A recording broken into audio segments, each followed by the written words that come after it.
మా సోదరుడు BRS party social media convener, అదేవిధంగా తెలంగాణ ఉద్యమంలో క్రియాశీలంగా పనిచేసిన విద్యార్థి నాయకుడు, Telangana state mineral development corporation మాజీ అధ్యక్షుడు సోదరుడు మన్నె క్రిషాంక్ గారిని ఒక ఫ్రివలస్ కేసులో, అంటే ఒక పనికిమాలిన కేసులో చేయని తప్పుకు ఇవాళ అరెస్టు చేసి ఈ రాష్ట్ర ప్రభుత్వం గత వారం రోజులుగా వేధిస్తా ఉంది. తప్పు చేసిన రేవంత్ రెడ్డి ఇవాళ బయట తిరుగుతా ఉన్నాడు. ఫోర్జరీ చేసి ఉస్మానియా చీఫ్ వార్డెన్ యొక్క లెటర్ను ఫోర్జరీ చేసిన క్రిమినల్ ఏమో ఈ రాష్ట్రానికి ముఖ్యమంత్రి, కానీ అసలు నోటీస్ని బయట పెట్టిన క్రిషాంక్ నేమో ఈరోజు చెంచల్గూడ జైల్లో పెట్టినారు. దీన్ని బట్టే చెప్పవచ్చు ఈ రాష్ట్రంలో వ్యవస్థ ఎట్లా పనిచేస్తూ ఉంది, ఈ రాష్ట్రంలో ప్రభుత్వ పనితీరు ఎట్లా ఉందో దీన్ని బట్టే చెప్పవచ్చు. ఇవాళ ఈ రాష్ట్ర ముఖ్యమంత్రిగా ఉన్న రేవంత్ రెడ్డి గారిని నేను అడుగుతా ఉన్నా, క్రిషాంక్ కనుక పెట్టిన సర్క్యులర్ తప్పైతే నేను ఇదే చెంచల్గూడ జైల్లో నేను జైలుకి పోతాను.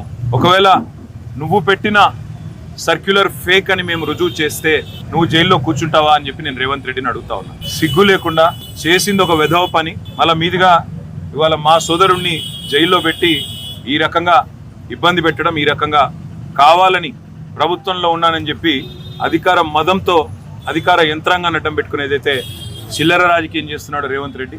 తప్పకుండా ప్రతిదానికి కూడా బదులు చెప్పే టైం వస్తుంది, ప్రతిదానికి కూడా మిత్తితో సహా చెల్లించే టైం కూడా వస్తుంది.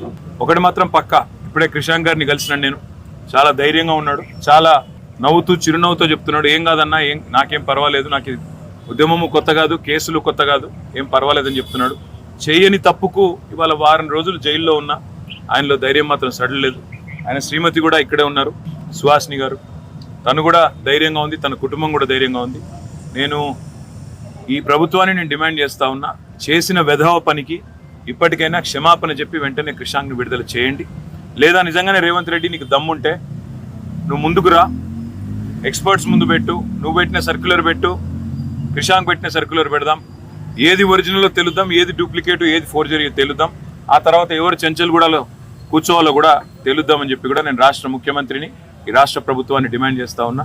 ఇకనైనా బుద్ధి తెచ్చుకొని, ఇకనైనా సిగ్గు తెచ్చుకొని, చేసిన తప్పును సరిదిద్దుకొని మరి వెంటనే క్రిషాంక్ విడుదల చేయాలని చెప్పి కూడా నేను డిమాండ్ చేస్తాను.